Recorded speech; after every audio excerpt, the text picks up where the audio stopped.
Well, okay. Good afternoon. Sinadapi, we hope you're doing good. We hope that your family is transitioning into the light at the end of the tunnel from the pandemic. We welcome you to the Native Wellness Institute's Power Hour. And I was just talking with Shailene, our producer, that we're either at 274 or 275 Power Hours with our very special guest. My name is Theda Newbreast, Nistu, which means I am in Blackfoot, Nidanikal, which means my name is Makoyo Sukoyi, which means the Milky Way or the Medicine Trail or the Wolf's Trail. And I'm just really delighted. This is we were our own little, people of color have their own humor. And we were looking at that it's Black History Month, but all my Black friends said, I'm Black every month. Then our sister Lori and all of our Indian tribal friends, November's, Native American Awareness Month, and then our History Month, and we're saying, we're Indian every month, all 12 months. So welcome to a Power Hour that acknowledges all African American descendants every month, every day, all the time. And then welcome to the Power Hour that acknowledges all of the First Nations, the Métis, the first people on this continent that some call Turtle Island. We all have, there's such beautiful, there's spiritual descriptions in our language. Sakum means the earth, and then it means the Mother Earth. Like this is, and sometimes when you're real desperate, like when you're fasting and stuff, and you're laying on the ground, and if it's hot, you can feel the Mother Earth breathe. And that is all of the tribes from Africa, all of the indigenous. There's always that they say in many ways, just lay on the ground, and that helps you heal. So we have a special guest, and of course we have 900 things we want to talk to you about. we select one. And Mark and I have been working for 4 decades on different curriculums for the purpose of healing. And last time we were with you, we talked about addiction as slavery. And so we're going to pull out a couple more isms, look at some sexism, but we're going to look at cultural identity and some prophecies. So Mark, you want to introduce yourself and start us off with what you would like to speak about? Sure. Halito, Hotep, Gamshilakawan so I greeted you in ancient Comedian, which the white people call Egypt. Hotep is peace. Gamshilakawan is Yankala Kalapuya. So I'm speaking to you from Kalapuya land, Oregon, Willamette Valley, Oregon. And I'm Yoruba and Choctaw. So Halito in the Choctaw language as well.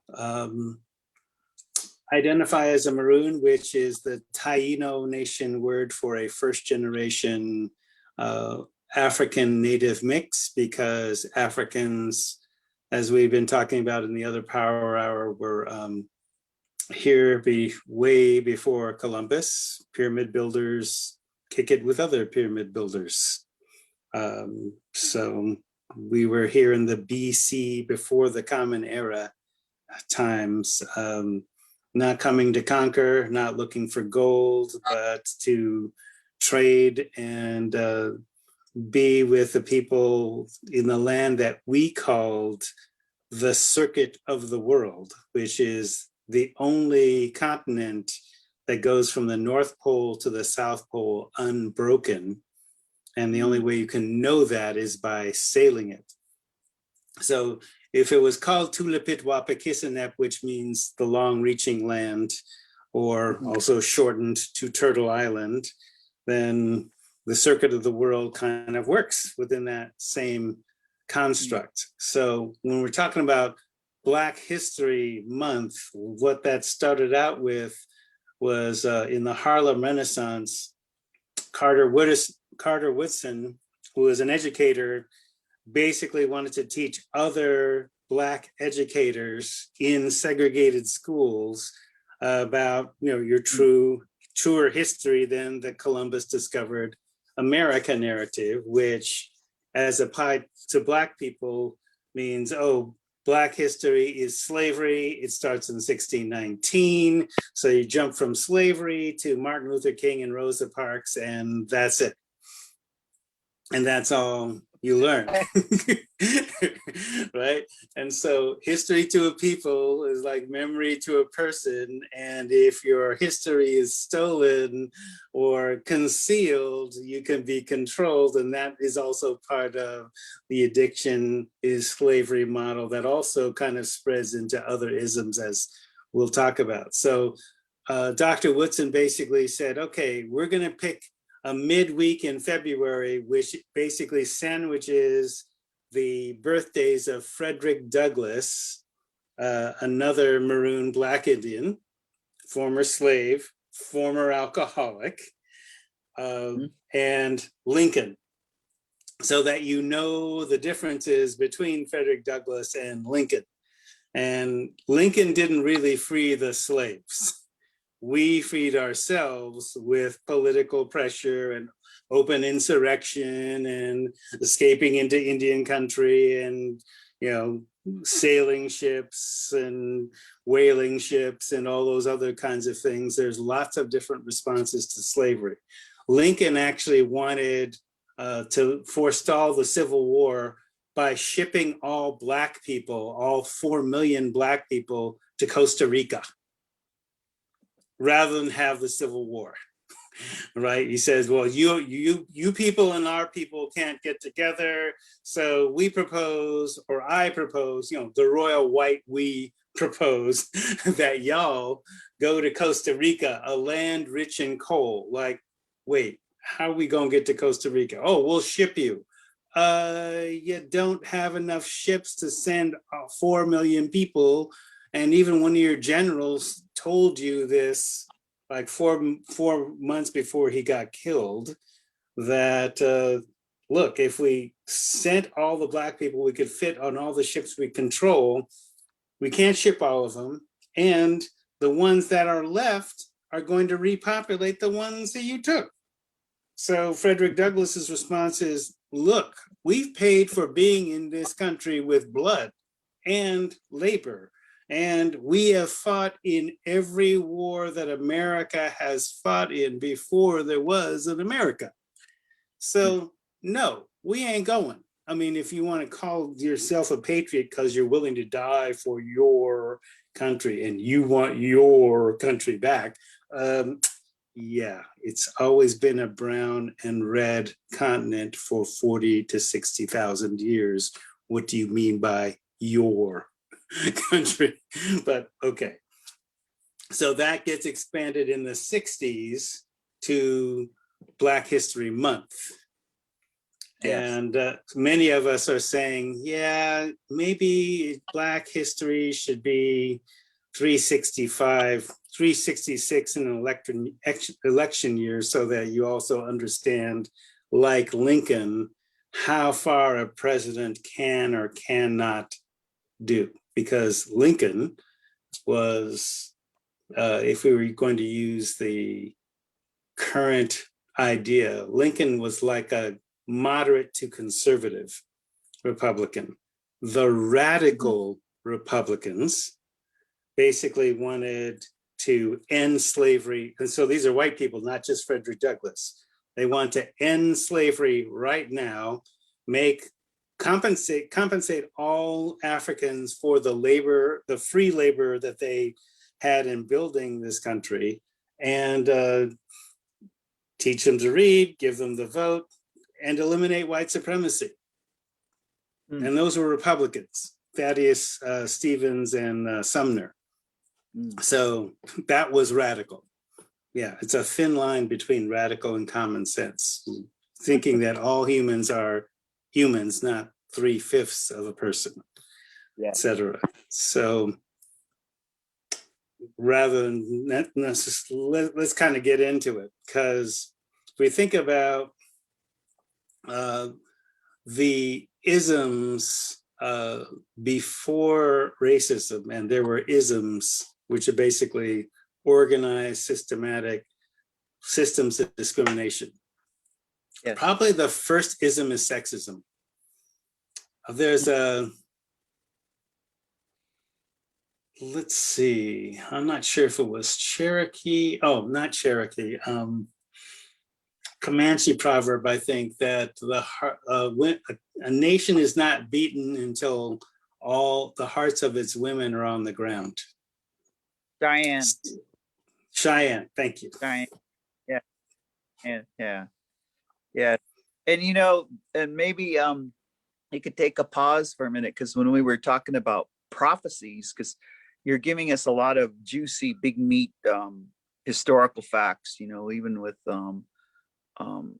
Lincoln, because Lincoln, I mean, on the native side, when they hung the 38, they call it the hanging. They were planning on hanging 300, but what they chose was 38 holy people that were spiritual, that were grounded, and that kept the hearts of the people up. And so one of the war tactics was to murder our holy people. And so just a note, I'd like to just allude to some prophecies, and then I'll swing it back to you, because you do the Maroon version, I'll do what I know of the Indian version. And Native Wellness Institute, we have trainings on these historical things and the healing. But the prophecy I heard was from Philip Deere, who is Pi, and Thomas Benyaka, who is Opie, and Oren Lyons, who is from the Six Nations. And there was a couple other, so I was 17 years old when I first heard it at UC Berkeley. And they were traveling. So this is part of the 60s and 70s. They were traveling to all universities, because we were getting, thank you for the smudge. They were getting our students who were being educated in the mainstream, which that means they could become brainwashed if they were if so we actually saw those that got their PhD in that system as being brainwashed. So they were saying, you got to maintain your identity, you got to maintain who you are. So go in. This PhD is just a pass go, so that you could advance your people. But Philip Deere, when he got up there, and I was like 17. When you're 17, sometimes you don't listen too good. But when he got up there, he just he demanded your attention. And so I had learned that from my elders. My grandma said jump, I said how high.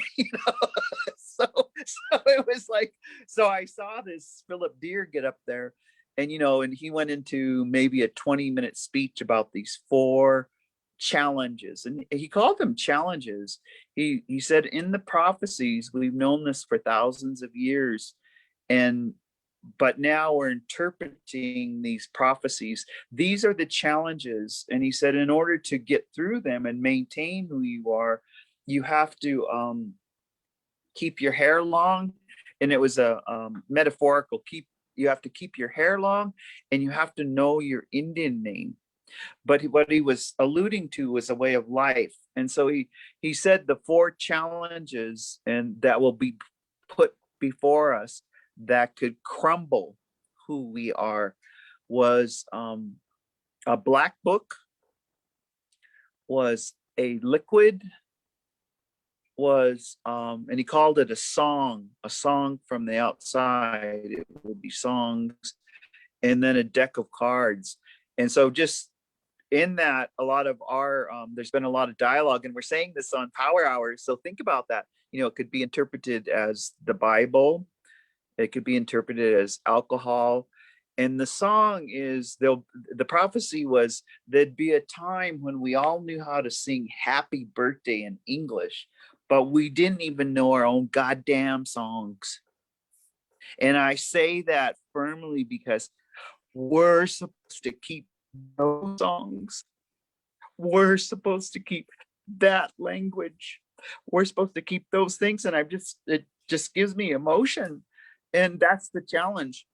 So I'll say we had a success, and then I'm gonna ask you, Mark, to bring us back to some of you were quoting some things. We had a success here on our reservation. We just put our language class online, and it's on a Zoom, and it's 6 weeks of learning to speak Blackfoot. And guess how many signed up? 580 people. I'm in a class, and I'm a student. And the class is tonight. And I love it because like I'm old school. So I put all the words I learned, like Ishtabatabiyop, which means our maker, Kipadaki, which means the grandmas and the old ladies. I put them on flashcards, and even though I grew up with them, he said to practice it. So even when I'm driving, I'll look at the card, and I have, because I used to learn by flashcards. And I put this morning, early in the morning, I put it all on flashcards because I'm just going to carry. And he said to grab the language, it's sacred. Take the language and just say it how you think it's said and just keep speaking it. So today I got up and my warrior stance was flashcards of our Indian words. And, like my dad used to say, no gaikimokit, which means pity me. No gaspomokit, help me. And so, I always learned that prayer, but I put it on the flashcard. And so Mark, share with us, when we were talking, you were about these isms and about that if you follow a liar.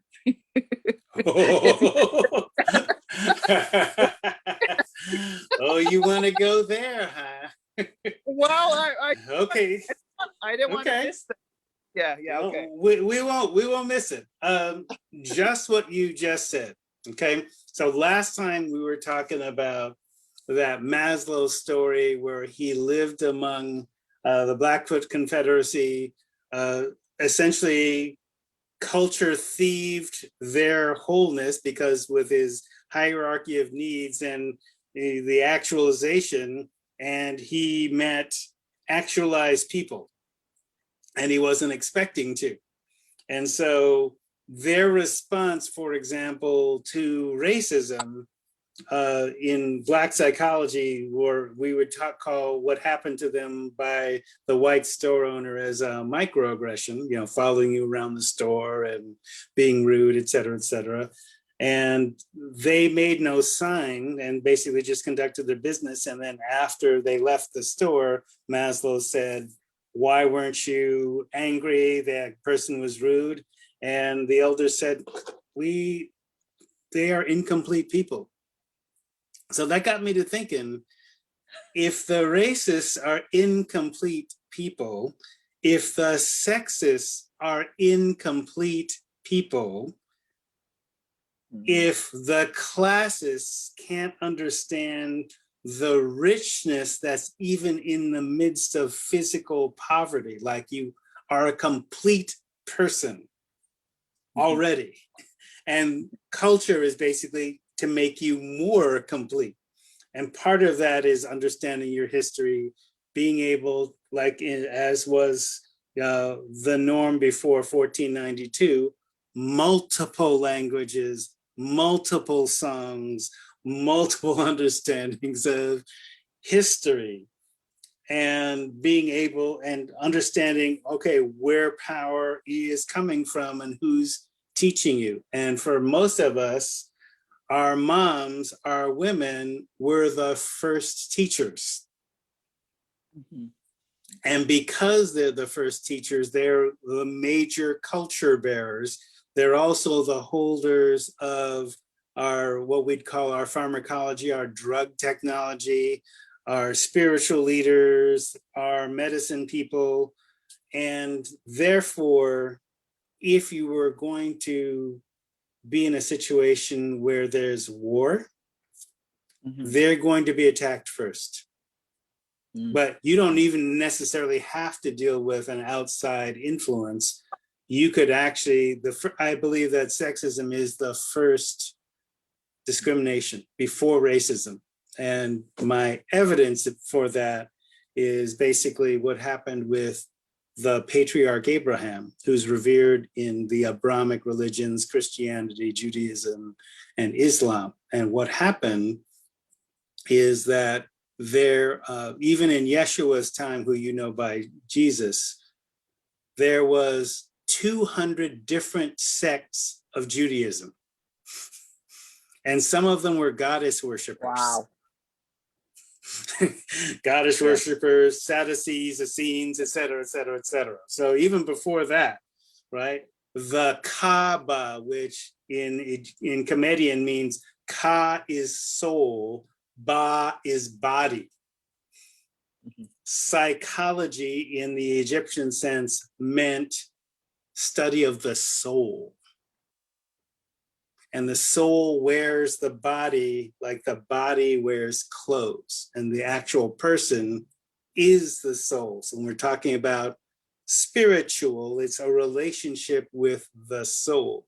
The songs that connect you deeply to the spirit and all life. And also that's why women who can carry us and birth us are connected, intimately connected to that. So if at the Kaaba, which is the center of the moon goddess Alat, which is, her symbols were the crescent moon and the star Venus, the planet Venus. So, you know, the moon and Venus actually conjunct in the sky.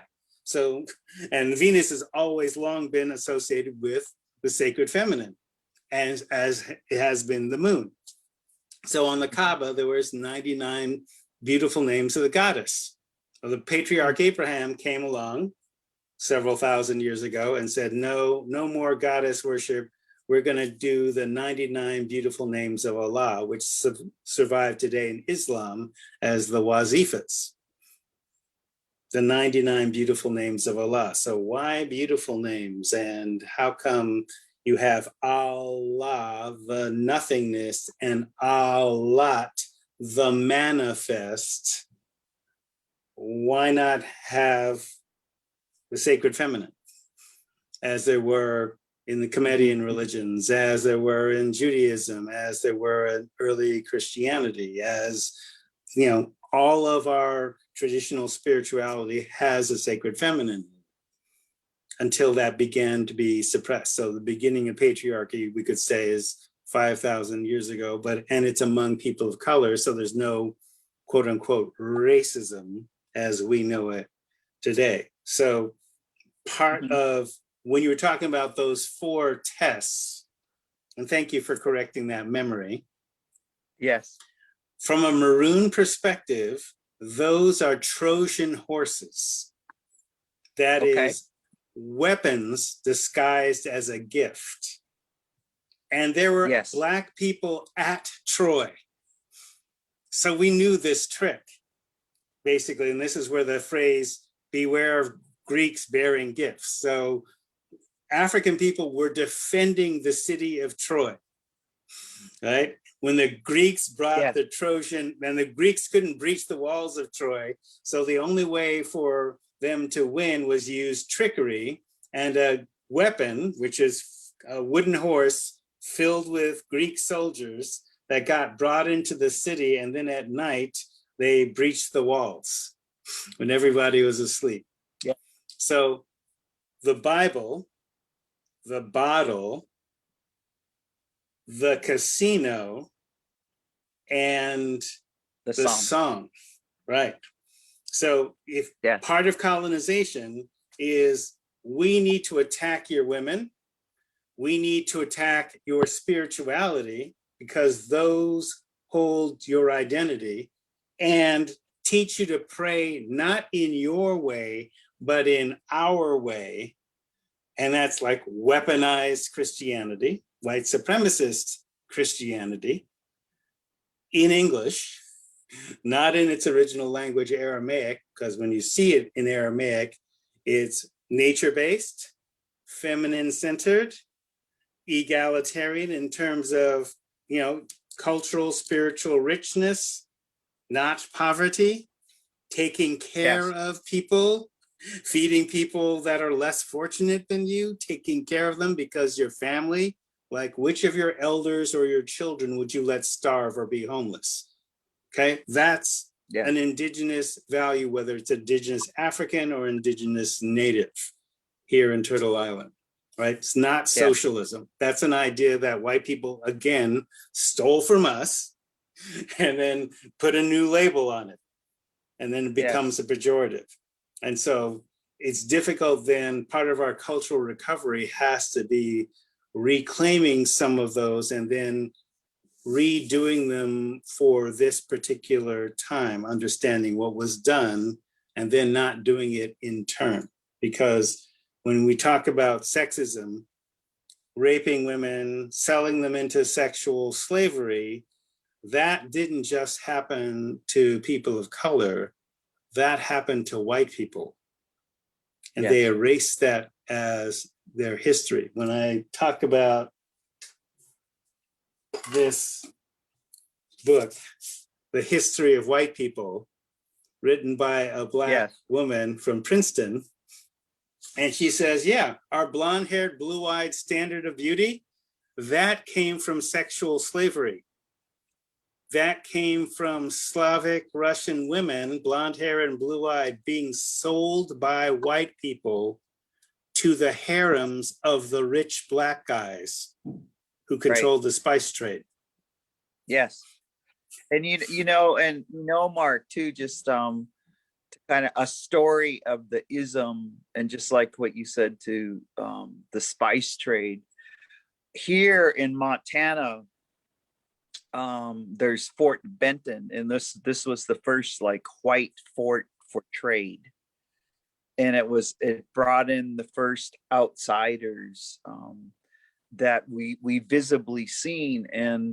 But it was also we were economically being depleted. They had killed all our buffalo. We're killing all of our buffalo, and that was our way of life. Every 140 uses of the buffalo. And so when they came in, they didn't bring any women. They did bring some Russian prostitutes, but most of them died.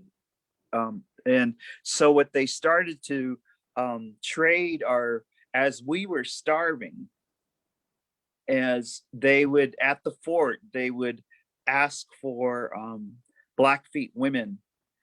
And as the starving happened, they family would, we found in our research, would give their prettiest daughter to some of these traders.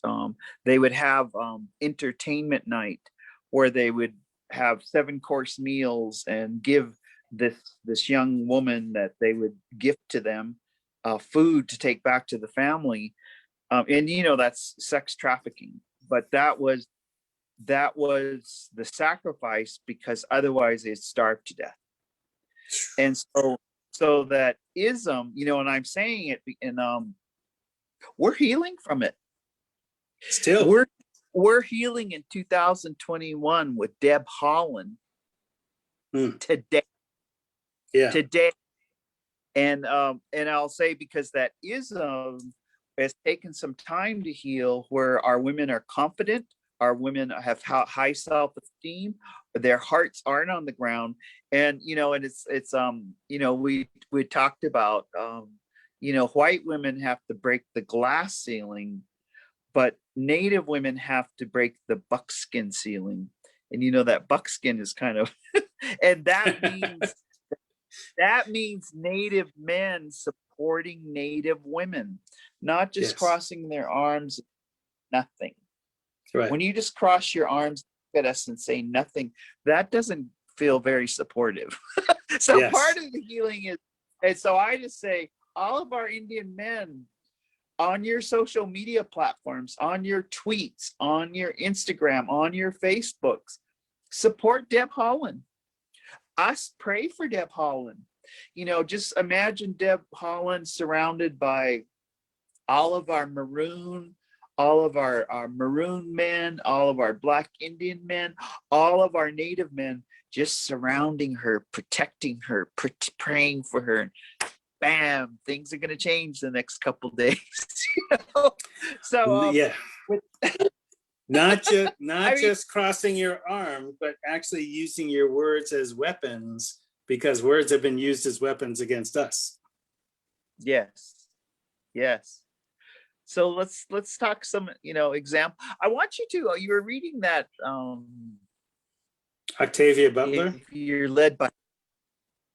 led by liars, yes, please tell us. You know, because that that is amazing. You know, that because we have so many articulate Black women now, maroon women, and they're writing and they're getting published, where before the publishers, the white publishers, just would not publish them.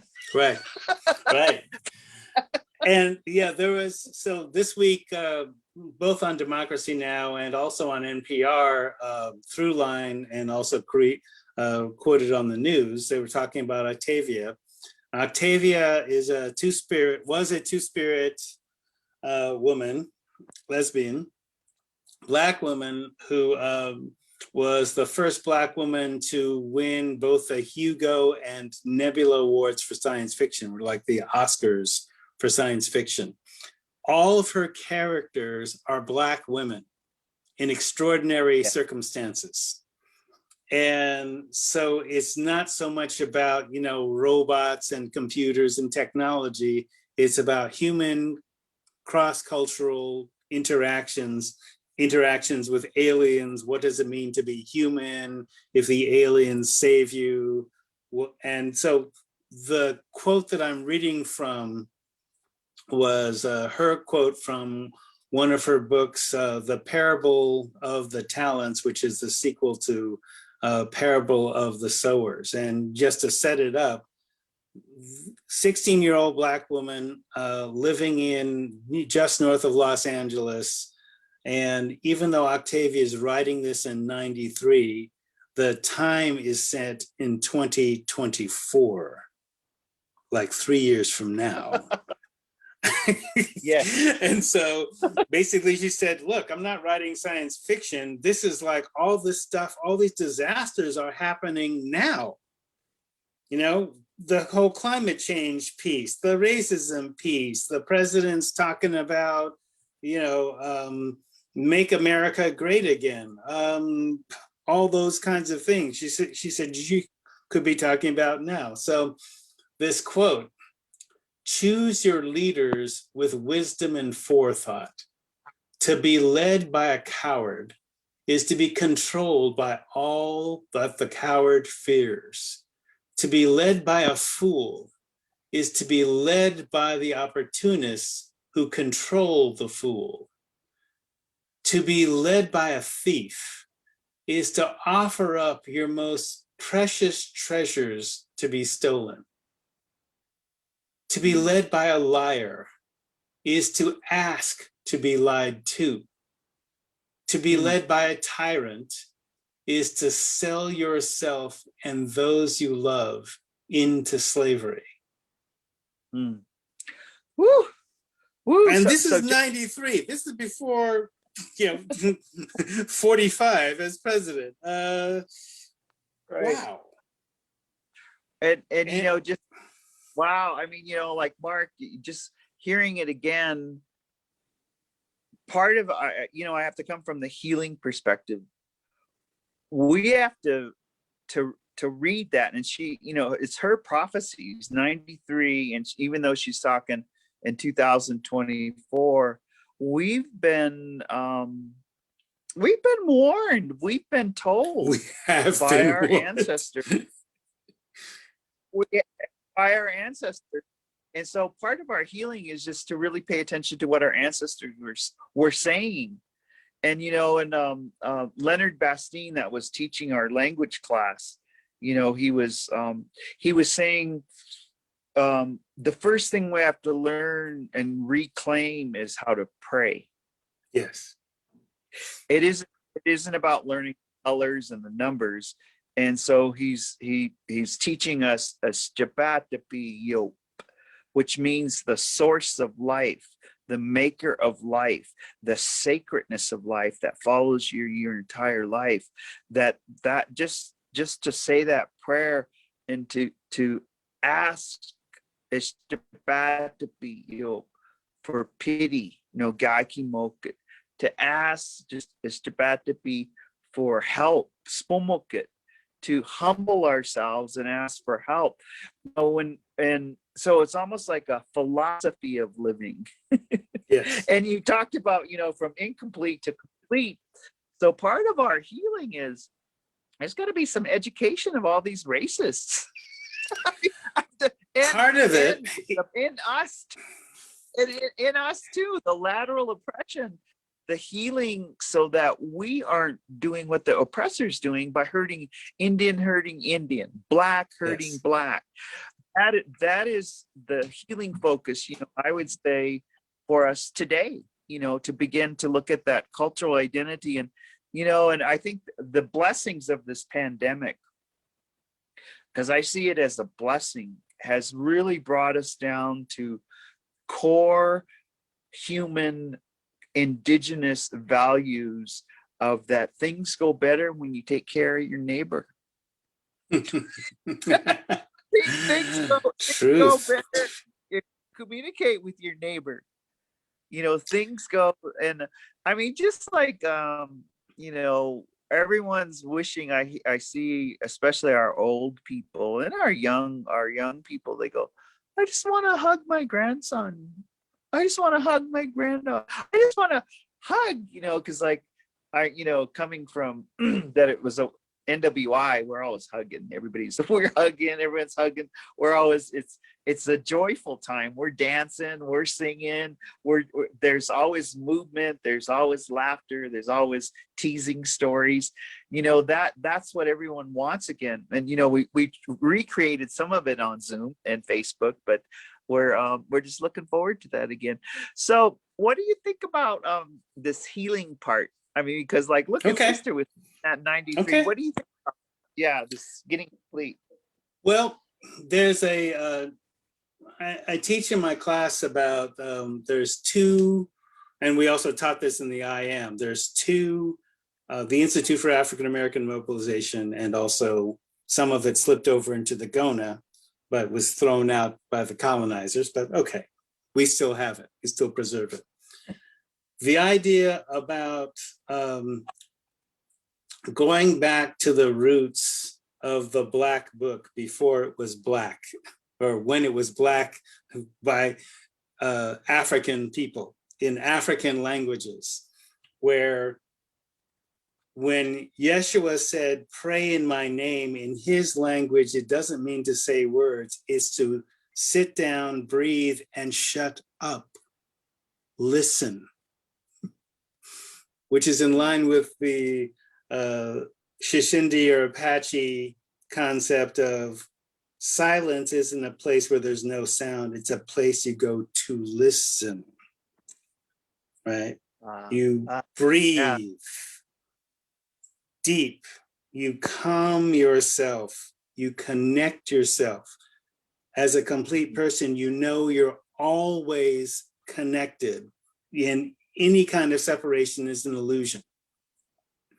So you're connected, and you stay connected, and you deepen those connections. So when Yeshua talked about love your enemies, in his language is instructions on how to do it. And it starts with meditative skill. You basically have to deepen and slow your breath to connect with your heart. And in the deepest parts of your heart, you're already connected with your adversary. and you connect with your adversary from the inside, and you see where they're stuck. You see their fears, their illusion of separation, which drives most of their actions. You see that where they are making a mistake because you've made that mistake too. Mm-hmm. And you correct it in yourself. You don't even deal with them. But you're correcting it in yourself means that they can get healing too, whether or not you interact with them in the future or not. And understanding that maybe I had slaves in my background, I have rapists in my background, I have all those different things that are injustices. Why did I or my people get to that place and not, how do I not do those things myself, right? So Exactly. those four weapons, Trojan horses disguised as gifts, have to be countered by what I call a Nubian horse. So Nubian horses are war horses, comes from a disciplined mind, where you don't freak out at gunfire, you don't freak out at explosions and people screaming, you stay focused. And so you unpack the weapon so you understand, Geronimo dropped the bow and arrow and picked up repeating rifles, which means you also have to clean them and understand how they work when they break. So take apart the weapon to be able to use the gift. So go back to the roots of Christianity before white people discovered it. One, because it's an African feminine-centered religion. The bottle, the alcohol, distilled alcohol came from Egypt and it didn't generate addiction problems. Why did it not do that? Because they also taught spiritual connectiveness, yoga systems, martial arts. They didn't have prisons. They, basically raised complete people to the degree that they raised complete people. The song I use with one of my native clients, basically teaching him meditation with a mantra. And I said, you should study Jim Pepper. So Jim Pepper was a native jazz musician who was taught by Wayne Shorter, a Black Indian jazz player. You should be doing your own music and the music of your people. So the inhale, good where we've been.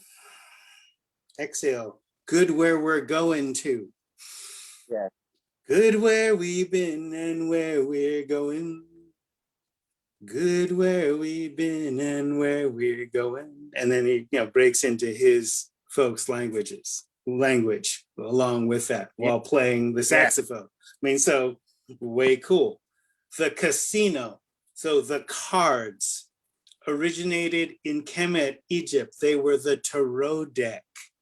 They were a way of using for divination, right? So the 52 cards are basically all the major arcana of the tarot deck taken out, with the Joker as the fool, right?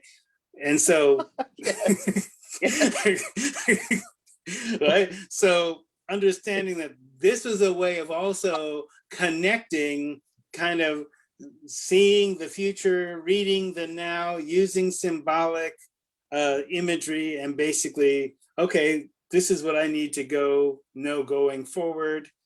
So tradition, innovation. So all culture is basically that what you need to survive.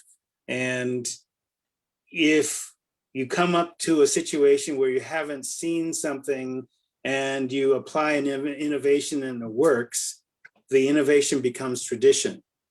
But sometimes traditions stop working. So you have to create something new. And then that innovation, if it works, then becomes tradition, and so on. There's those twin influences, tradition and innovation. So understanding all those things, those four tests those weapons disguised as gift were stolen from African culture and indigenous culture and reused for colonization. So rather than your sacred songs, you know, happy birthday, right? Instead Yes. of, Yeah. so let me read Right. this second Octavia. It's from the same book later on. And this is a 16-year-old woman speaking. Can I do that? Oh, yes, please do. Beware, all too often we say what we hear others say. We think what we are told that we think. We see what we are permitted to see. Worse, we see what we are told that we see. Repetition and pride are the keys to this. To see and to hear even an obvious lie again and again and again may be to say it almost by reflex, then to defend it because we have said it, and at last to embrace it because we've defended it, and because we cannot admit that we've embraced and defended an obvious lie. Thus, without thought, without intent, we make mere echoes of ourselves, and we say what we hear others say.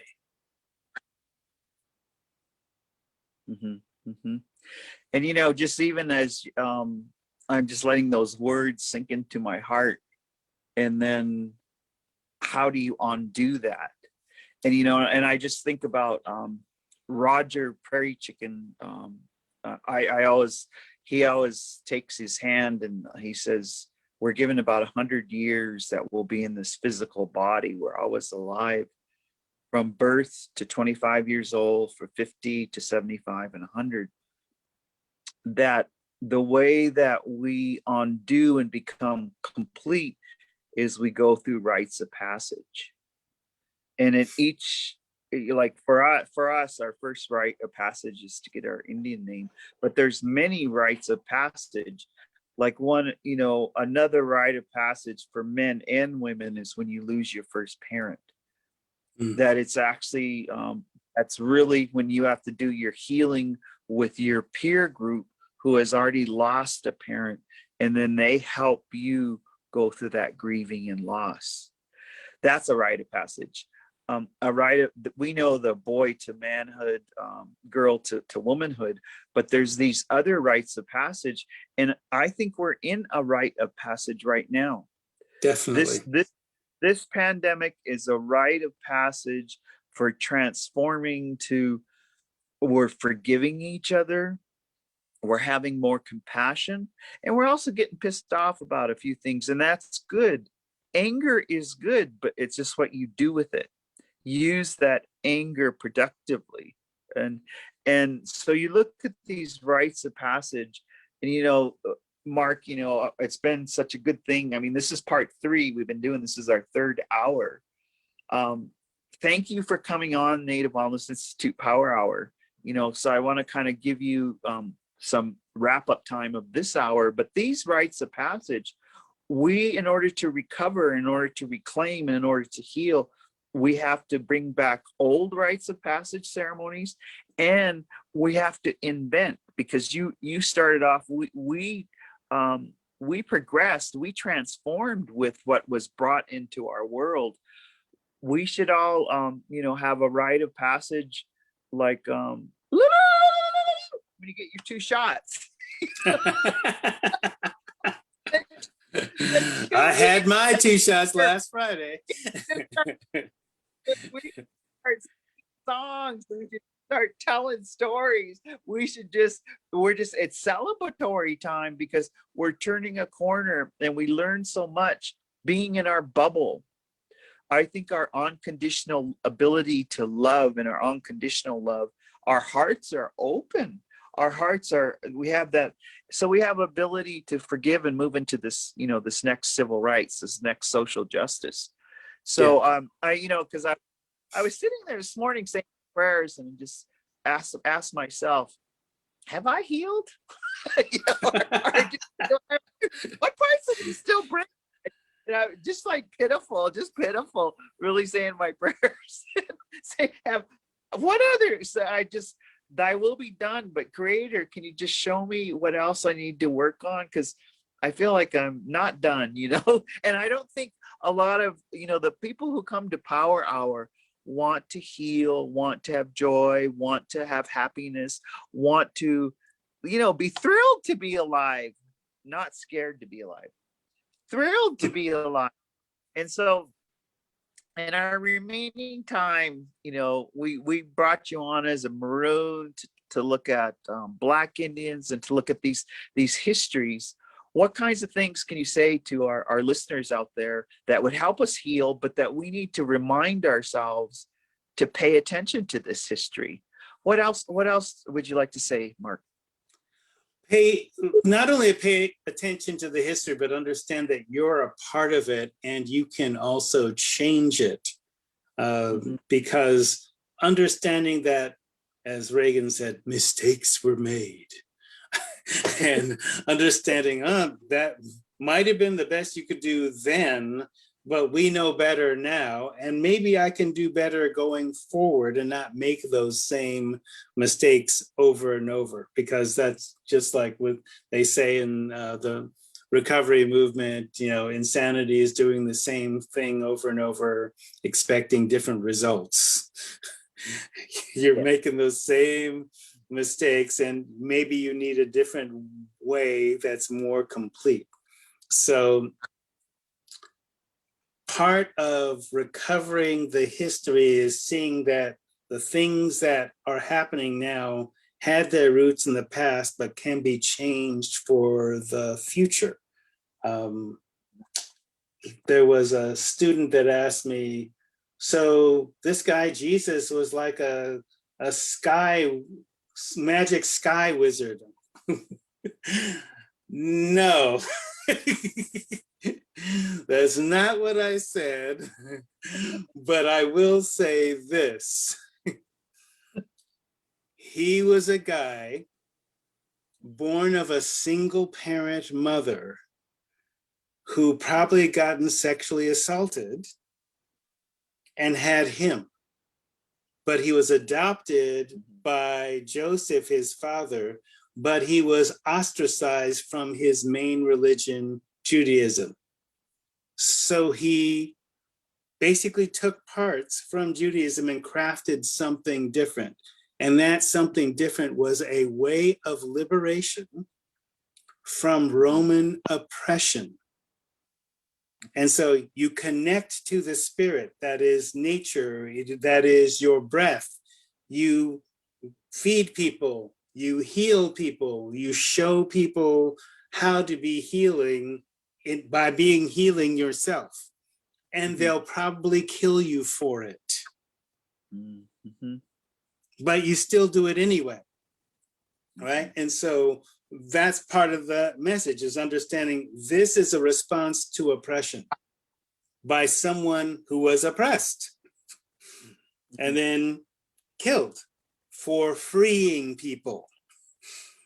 So your response should be to free yourself and understand, how are my chains changed if addiction is slavery? How do I open them up and then live in a free and connected way without oppressing my sisters, my mothers, my daughters, my relatives?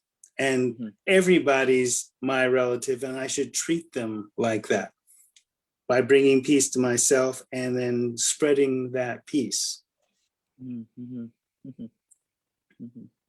you were, God, you reminded me of, my mom was good friends with Nelson Mandela, but there was a Nelson Mandela interview And I think Oprah was interviewing him, asking him if what he had learned, to see if he had harshness in being locked up for 27 years.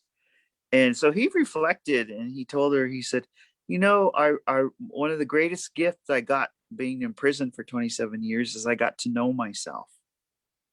And then, Oprah like said, well, couldn't you figure that out like in 3 months locked up?